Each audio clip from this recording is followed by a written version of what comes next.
हाय everyone, नमस्ते, welcome to my YouTube channel. I hope आप सभी लोग अच्छे होंगे। आज की वीडियो है बायोलॉजी के ऊपर। देखिए, एक बहुत बड़ा मिसकंसेप्शन है कि हर बायोलॉजी स्टूडेंट की बायो ही सबसे स्ट्रांग होगी।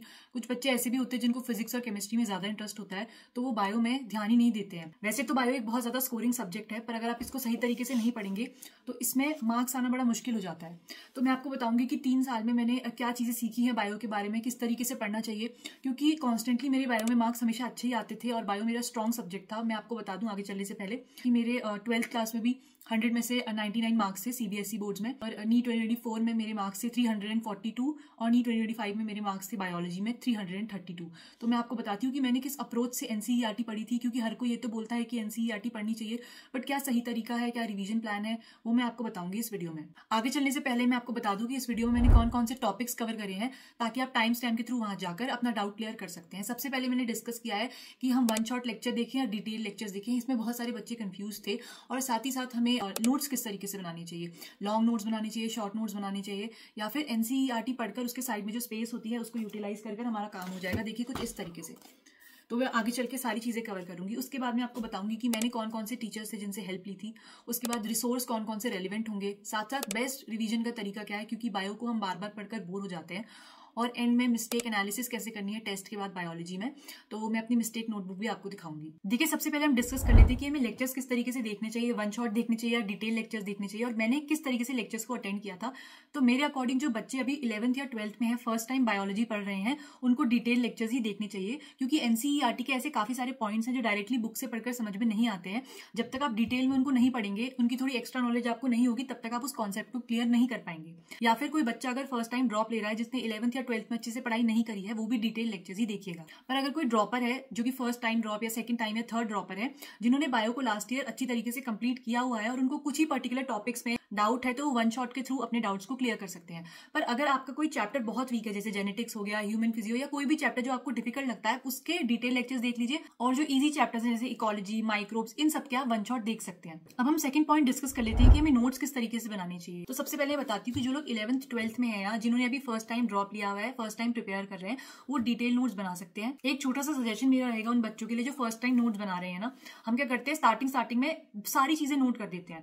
जो भी टीचर इधर उधर से बाहर की चीजें पढ़ा रहे हैं, हमें सब कुछ नोट नहीं करना है, क्योंकि जो नोट्स है ना, वो 1 या 2 बार ही काम आएंगे। वो हमको सिर्फ तभी पढ़ने हैं जब हमको एनसीईआरटी का कोई टॉपिक समझ में नहीं आ रहा है, क्योंकि at the end of the day हमें बुक से ही सारी चीजें पढ़नी है। एनसीईआरटी की बुक को ही मल्टीपल टाइम्स रिवाइज करना है। तो जो नोट्स है वो इस तरीके से बनाइए कि वो आपको समझ में आ जाए और वो मोर एनसीईआरटी बेस्ड हो। और अगर आप एक ड्रॉपर हैं जिन्होंने लास्ट ईयर अच्छे से पढ़ा हुआ है, डिटेल नोट्स बनाए हुए हैं, वो दोबारा नोट्स बनाने की गलती बिल्कुल भी मत करिएगा। आपके पास जो नोट्स हैं उसमें ही आप एक्स्ट्रा पॉइंट्स को ऐड कर लीजिएगा अगर आप कोई नया लेक्चर देख रहे हैं तो। देखिए, मैंने जब नोट्स बनाए थे ना, तो मैंने चैप्टर्स को सेग्रीगेट कर लिया था अपने अकॉर्डिंग कि कौन से चैप्टर्स मुझे ऐसे लगते थे कि थोड़े कंसेप्चुअल हैं, जिनमें मुझे डिटेल नोट्स या डिटेल लेक्चर्स देखने की जरूरत है, और कौन से ऐसे चैप्टर्स हैं जिनमें वन शॉट देख करके काम चल जाएगा और शॉर्ट नोट्स बना करके काम चल जाएगा। सेकेंडली, मैंने एक छोटी सी नोटबुक बनाई थी इस तरीके से। इस नोटबुक में मैं वो सारे टॉपिक्स लिखा करती थी जो कि मेरे बार बार टेस्ट में गलत हो रहे हैं, जो कि मैं आपको आगे चल के बताऊंगी। ये नोटबुक में आपको दिखाऊंगी भी कि मैंने इसमें किस तरीके से चीजें ऐड करी हुई है, जब मैं मॉक टेस्ट का एनालिसिस आपको बताऊंगी। और साथ साथ मैंने एनसीईआरटी की बुक में कुछ पेजेस भी ऐड करे हुए थे इस टाइप से, जिसमें मैंने हर चैप्टर की एक छोटी सी समरी लिखी हुई थी। ये भी मैं आपको आगे चलकर दिखाऊंगी। अब मैं आपको बताती हूँ कि मैंने कौन कौन से टीचर से बायोलॉजी पढ़ी थी। देखिए, सबसे पहले आपको एक बात समझनी पड़ेगी कि आपको जिन टीचर से समझ में आ रहा है आप उनसे पढ़िए। ये मत देखिए कि इन दीदी को ये टीचर से समझ में आ रहा है या मेरे क्लासमेट को ये टीचर से समझ में आ रहा है। मैं आपको जो टीचर्स रेकमेंड करूंगी आप इनको फॉलो कर सकते हैं, जिनसे आपकी फ्रीक्वेंसी मैच होगी, जिनसे पढ़कर आपको बायो की बुक समझ में आ जाएगी, आप उनको फॉलो करिएगा। देखिए, सबसे पहले बॉटनी में मैंने विपिन सर, रुपेश सर और तरुण सर को फॉलो किया था। ये मैं बता रही हूँ कि लास्ट 3 ड्रॉप्स में मैंने किन किन टीचर से पढ़ा था। उसके बाद जूलॉजी में मैंने समाप्ति मैम, विपिन सर और नुमेश सर के लेक्चर्स देखे थे। ये सारे टीचर्स बहुत अच्छे हैं। साथ ही साथ कुछ और टीचर्स भी हैं जिनसे मैंने कभी कभी कुछ चैप्टर्स पढ़े हैं, मैं आपको बता देती हूँ। जैसे ऋतु रतेवाल मैम है, वो बहुत अच्छे से चीजों को एक्सप्लेन करती हैं, और उनसे पढ़ने के बाद मैं काफी सारी चीजें रिटेन कर पाती थी लॉन्ग टाइम तक। बाकी आकांक्षा मैम है, सी पहुजा मैम है, गरिमा गोयल मैम है, वो भी बहुत अच्छा पढ़ाती हैं, आप उनको भी फॉलो कर सकते हैं। और अगर कोई टीचर मुझसे मिस हो गए होंगे तो आप कमेंट सेक्शन में बता सकते हैं, बाकी बच्चों को भी हेल्प हो जाएगी। अब मैं आपको बताती हूँ कि मैंने कौन कौन से रिसोर्सेज यूज करे थे अपनी प्रिपरेशन के टाइम पे, और आपको क्या क्या यूज करने चाहिए। देखिए सबसे पहले तो आप ये बात जान लीजिए कि जो भी आप रिसोर्स यूज कर रहे हैं ना, उसके 90 to 95% क्वेश्चंस एनसीईआरटी बेस्ड होने चाहिए, एनसीईआरटी की लाइन से एक्सट्रैक्टेड होने चाहिए, उसके कॉन्सेप्ट्स के अराउंड होने चाहिए। अगर कोई ऐसा रिसोर्स आप यूज कर रहे हैं जिसमें maximum questions out of NCERT हैं, तो वो वेस्ट ऑफ टाइम है, आप उसको फॉलो मत करिएगा। अगर आपको मेरी बात पे विश्वास नहीं है तो आप लास्ट 5 to 7 ईयर्स के पीवाईक्यूज उठा करके देख सकते हैं। जितने भी क्वेश्चंस आते हैं around 90% questions directly NCERT based ही होते हैं। तो मैंने वो रिसोर्सेज यूज करे थे जिसमें मैक्सिमम चीजें एनसीईआरटी की ही होती हैं, और उनको पढ़कर के भी मेरा हर मॉक टेस्ट में बायो का स्कोर 300 प्लस ही रहता था। देखिए सबसे पहला रिसोर्स तो यही हो गया कि जिन टीचर से आप पढ़ रहे हैं अगर वो आपको कोई डीपीपी देते हैं तो आप उसको सॉल्व कर लीजिएगा। देखिए सेकंड रिसोर्स तो एनसीईआरटी की बुक ही हो गई। एनसीईआरटी की हर एक लाइन एक पोटेंशियल क्वेश्चन है जो नेक्स्ट ईयर पूछा जा सकता है। तो आपको एनसीईआरटी की बुक को इस तरीके से पढ़ना है जिससे कि आपको हर एक लाइन समझ में आ जाए और आप हर एक लाइन से क्वेश्चन फ्रेम कर पा रहे हैं कि यार इस लाइन से ये क्वेश्चन पूछा जा सकता है या इस लाइन से ये क्वेश्चन पूछा जा सकता है। थर्ड और मोस्ट इंपॉर्टेंट रिसोर्स जो मेरे अकॉर्डिंग है वो है प्रीवियस ईयर क्वेश्चंस। अगर आप बायोलॉजी के लिए पीवाईक्यू सॉल्व नहीं कर रहे हैं तो आप बहुत बड़ी मिस्टेक कर रहे हैं, क्योंकि जो एनसीईआरटी का बेस है, मतलब आपको एनसीईआरटी को किस तरीके से पढ़ना है, कौन से ऐसे टॉपिक्स हैं जिनसे बार बार क्वेश्चंस पूछे जा रहे हैं, कौन से ऐसे टॉपिक्स हैं जो हाई वेटेज रखते हैं, ये सारी चीजें आपको पीवाईक्यू सॉल्व करने के बाद ही पता चलेंगी। देखिए वैसे तो मैंने लास्ट ईयर ऑनलाइन प्रिपरेशन करी थी और मैक्सिमम रिसोर्सेज ऑनलाइन के ही यूज करे थे, बट पीवाईक्यूज चाहे वो किसी भी सब्जेक्ट के हो, मैंने हमेशा बुक से ही सॉल्व करे थे। अगर आप मुझसे पर्सनली पूछते हैं तो मैं आपको सजेस्ट करूंगी ओसवाल बुक्स। देखिए मुझे क्या फायदे लगे बुक्स के, मैं आपको एक एक करके बता देती हूँ। इसमें सबसे पहले आपको मिल जाता है अपडेटेड सिलेबस नीट 2026 के अकॉर्डिंग। अगर आप रैंडमली कहीं से भी कोई भी टॉपिक पढ़ रहे हैं ना तो आपका टाइम ही वेस्ट होगा। इससे अच्छा है कि आप एक बार अपडेटेड सिलेबस को चेक कर लीजिए और उसके अकॉर्डिंग ही अपनी प्रिपरेशन को कंटिन्यू करिए। इसके बाद आपको मिल जाएगा ट्रेंड एनालिसिस, जिससे आपको पता चलेगा कि कितने चैप्टर्स से पर ईयर कितने क्वेश्चंस पूछे जाते हैं। जैसे कि लिविंग वर्ड से एक क्वेश्चन पूछा जाता है मैक्सिमम, और ह्यूमन हेल्थ एंड डिजीज से मैक्सिमम 5 से 6 क्वेश्चन भी पूछे जाते हैं। तो इससे आपको चैप्टर की वेटेज भी पता चलेगी। इसके बाद आपको हर चैप्टर के स्टार्टिंग में मिल जाएगा एक माइंड मैप, जो कि चैप्टर को इंस्टेंटली रिवाइज करने में आपकी बहुत ज्यादा हेल्प करेगा। उसके बाद आपको मिल जाएंगे हर चैप्टर के स्टार्टिंग में उसकी समरी, जितने भी इंपॉर्टेंट टॉपिक्स है वो सारे के सारे कवर्ड हैं। आप पीवाईक्यू सॉल्व करने से पहले वो सारे टॉपिक्स को एक बार गो थ्रू कर सकते हैं, और जिन बच्चों को शॉर्ट नोट्स बनाने का मन नहीं है वो डायरेक्टली इन नोट्स से भी पढ़ सकते हैं। मैंने खुद भी पढ़े हुए हैं और बहुत ज्यादा इफेक्टिव है ये। और साथ साथ लास्ट 38 ईयर्स में पूछे गए सारे के सारे पीवाईक्यूज आपको मिल जाएंगे चैप्टर वाइज, और उनके सॉल्यूशन भी डिटेल तरीके से दिए गए हैं, तो आपको इधर उधर सर्च करने की भी कोई जरूरत नहीं है। साथ साथ नीट 2025 का सॉल्व पेपर भी है इसमें, और 2 एक्स्ट्रा सैंपल पेपर्स भी हैं आपकी क्वेश्चन प्रैक्टिस के लिए। तो आप फिजिक्स, केमिस्ट्री, बायोलॉजी तीनों के लिए ही ओसवाल बुक्स को प्रेफर कर सकते हैं। मैंने लिंक डिस्क्रिप्शन में दे रखा है। देखिए और मैंने कुछ वेबसाइट्स भी यूज करी थी जिनका लिंक मैं आपको अपने टेलीग्राम चैनल पे सेंड कर दूंगी। और साथ साथ अगर आप अपने कोचिंग की मॉड्यूल को फॉलो कर रहे हैं, बस एक चीज आप नोटिस करिएगा कि उस मॉड्यूल में बहुत एक्स्ट्रा इन्फॉर्मेशन वाले क्वेश्चंस नहीं होने चाहिए, यानी कि आउट ऑफ एनसीईआरटी क्वेश्चन नहीं होने चाहिए। अभी के लिए इतने रिसोर्सेज इनफ हैं। अगर कोई और चीजें याद आएंगी तो वो अपने टेलीग्राम चैनल पर शेयर कर दूंगी। देखिए मैं सबसे ज्यादा इंपॉर्टेंट पॉइंट डिस्कस करने चाह रही हूँ, जो कि है रिवीजन कैसे करना है बायो का। इसमें आपके मैक्सिमम डाउट्स कवर हो जाएंगे, क्योंकि बहुत सारे लोग मुझसे पूछ रहे थे कि हम एनसीईआरटी को 2-3 बार पढ़ लेते हैं, हमें लगता तो है कि हमें आ गया है, बट कुछ टाइम बाद हम सारी चीजें भूल जाते हैं या फिर मॉक टेस्ट में नंबर नहीं आ पाते हैं। देखिए बायो एक ऐसा सब्जेक्ट है ना जिसे हम जितनी जल्दी पढ़ते हैं ना उतनी जल्दी भूल भी जाते हैं, तो इसका टाइम टू टाइम सही तरीके से रिवीजन करना बहुत ज्यादा इंपॉर्टेंट है। देखिए मैंने बायो को इतनी बार पढ़ लिया था कि मैं काउंटिंग भी भूल चुकी हूँ, और मुझे हर एक पेज में क्या क्या डेटा था, क्या चीजें थी, वो याद हो गई थी। इसके लिए मैंने क्या चीजें फॉलो करी थी वो मैं आपको बताती हूँ। सबसे पहले आप अच्छे से अपने लेक्चर को कंप्लीट कर लीजिए, चाहे आप वन शॉट देख रहे हैं या डिटेल लेक्चर्स देख रहे हैं। पूरा लेक्चर कंप्लीट होने के बाद ही आप एनसीईआरटी पढ़िएगा, क्योंकि हर एक चैप्टर का हर एक टॉपिक इंटर रिलेटेड है। देखिए पहले, दूसरे और तीसरे रिवीजन में टाइम लगता है, बट जब आप दिसंबर तक पहुंचेंगे ना, आप एक चैप्टर को इतने अच्छे से मास्टर कर चुके होंगे कि आपको रिवीजन करने में एनसीईआरटी का बहुत ज्यादा टाइम नहीं लगेगा।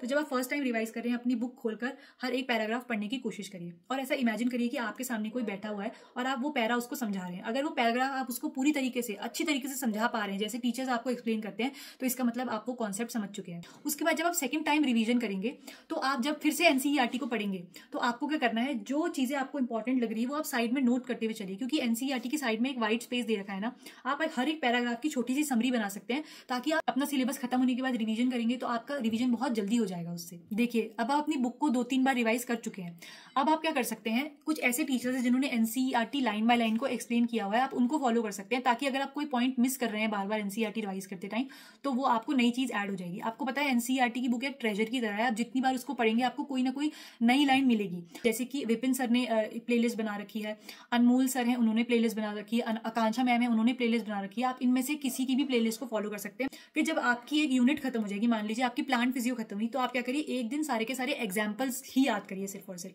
आप पूरा चैप्टर मत पढ़िए, सिर्फ एग्जाम्पल पढ़िए। एग्जाम्पल याद करने का बेस्ट तरीका होता है लिख लिख करके।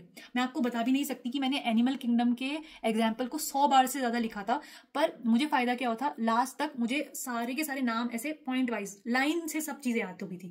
तो अगर आप कोई ट्रिक भी बना रहे हैं तो ऐसी ट्रिक मत बनाइएगा कि आप भूल ही जाए कि वो ट्रिक किस चीज की है। उसके बाद अगर आप कोई चैप्टर को दोबारा से रिवाइज करना चाहते हैं, तो अब आप चैप्टर को स्टार्टिंग से पढ़ने की जगह पीछे से पढ़िएगा। मान लीजिए आप बायोलॉजिकल क्लासिफिकेशन पढ़ रहे हैं, तो आप पहले स्टार्ट कर रहे हैं मुनैरा से, तो आप हर बार मुनैरा से जब तक शुरू करते हैं ना, एंड में आने तक जब आप वायरस वाले पार्ट में आते हैं, तो आपका दिमाग इतना सैचुरेट हो जाता है ना कि आपकी जो रिटेंशन बार होती है वो कम होने लगती है। तो आप इस बार पीछे से शुरू करिए, वायरस से शुरू करिए और फिर मुनैरा तक जाइए, ताकि आपका चैप्टर आगे से और पीछे से दोनों तरीके से आप रिवाइज कर सके। देखिए एक और तरीका हो सकता है, जब आपकी मान लीजिए 11th क्लास की बायो कंप्लीट हो गई, तो आप एक दिन सिर्फ और सिर्फ बैठिए, आपको 1 से 1.5 घंटा लगेगा ये चीज करने में। सारे के सारे डायग्राम्स को देखिए, उस दिन आप कुछ और रीडिंग मत करिए, एनसीईआरटी में कुछ नोट्स मत पढ़िए, सिर्फ डायग्राम्स देखना शुरू करिए। आपने डायग्राम देखा, अपनी रफ कॉपी खोली और रफ तरीके से उसको ड्रॉ करके उसको मार्क करने की कोशिश करिए। देखिए जो नीट 2025 है ना, उसमें भी डायग्रामेटिक क्वेश्चंस आए थे, तो आपको डायग्राम्स याद होनी चाहिए। और सेम चीज आप 12th के सिलेबस के साथ भी कर सकते हैं। देखिए अब मैं डिस्कस कर लेती हूँ मॉक टेस्ट एनालिसिस और पेपर से पहले हमको किस तरीके से बुक को रिवाइज करना चाहिए। मान लीजिए आपका संडे को कोई मॉक टेस्ट है और आज वेंसडे है, तो आप टेस्ट की प्रिपरेशन जब कर रहे हैं किसी बायो के चैप्टर की, तो सबसे पहले आप उसकी एनसीईआरटी की रीडिंग एक बार अच्छे से कर लीजिए, क्योंकि मैक्सिमम क्वेश्चंस जो आते हैं वो डायरेक्टली एनसीईआरटी की लाइन से आते हैं। आपका पेपर में टाइम बचेगा, क्योंकि आपको चीजें जल्दी क्लिक करेंगी अगर आपने तुरंत एनसीईआरटी पढ़ी हुई है तो।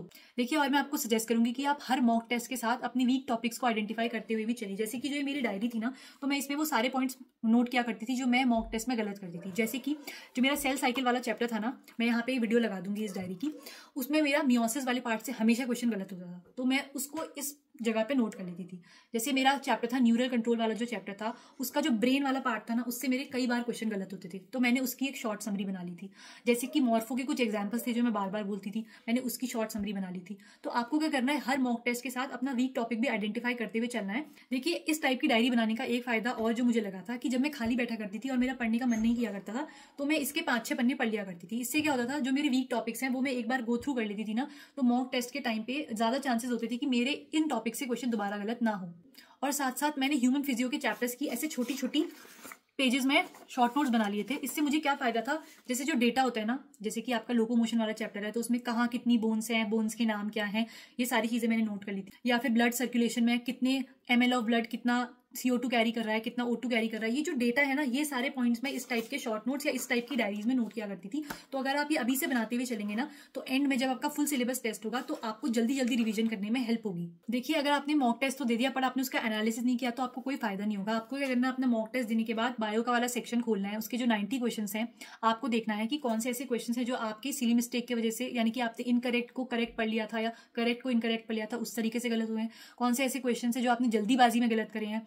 और कुछ ऐसे क्वेश्चंस होते हैं स्टेटमेंट बेस्ड क्वेश्चंस, जैसे कि बहुत सारे लोग मुझसे पूछ रहे थे कि हमसे स्टेटमेंट बेस्ड क्वेश्चंस गलत हो जाते हैं, इसका मतलब है कि आपने एनसीईआरटी की लाइंस को अच्छे से नहीं पढ़ा है। और कुछ ऐसे क्वेश्चंस होते हैं ना, जिनके जो 2 ऑप्शंस होते हैं वो काफी सिमिलर होते हैं, तो आप हमेशा वाले ऑप्शन को चूज करने की कोशिश करिएगा जो मोर एनसीईआरटी की लाइंस के अराउंड बना हुआ ऑप्शन है।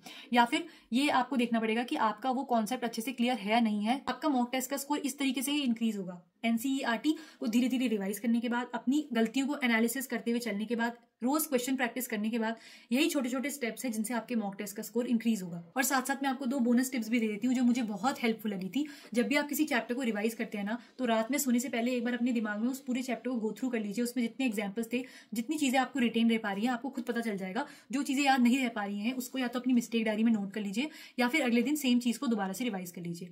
और सेकंड टिप है, जब मेरा सिलेबस पूरा हो गया था ना, अराउंड दिसंबर या जनवरी के टाइम पे, तो जितने भी ऐसे टॉपिक्स थे जो मैं कितना भी पढ़ लूं बार बार भूल जाया करती थी, तो जहां मैं सोया करती थी उसके बगल में जो वॉल थी, मैंने वहां पे स्टिकी नोट्स चिपका दिए थे, और वो स्टिकी नोट्स में रात को सोने से पहले रोज रिवाइज करती थी, तो नीट आने तक मुझे वो सारी चीजें याद रह गई थी। देखिए एक एक्स्ट्रा चीज जो मैंने इस साल करी थी, मैंने क्या किया था, मेरे पड़ोस में एक 12th क्लास की लड़की थी, तो मैं उनको बुलाकर उनके साथ एनसीईआरटी के पॉइंट्स डिस्कस किया करती थी। तो अगर आपको किसी चीज की नॉलेज है तो आप उसको प्लीज बांटिएगा। नॉलेज बांटने से और ज्यादा बढ़ती है। ये मत सोचिएगा कि अगर आप किसी को कोई चीज एक्सप्लेन कर दे रहे हैं तो उसके भी नंबर आ जाएंगे।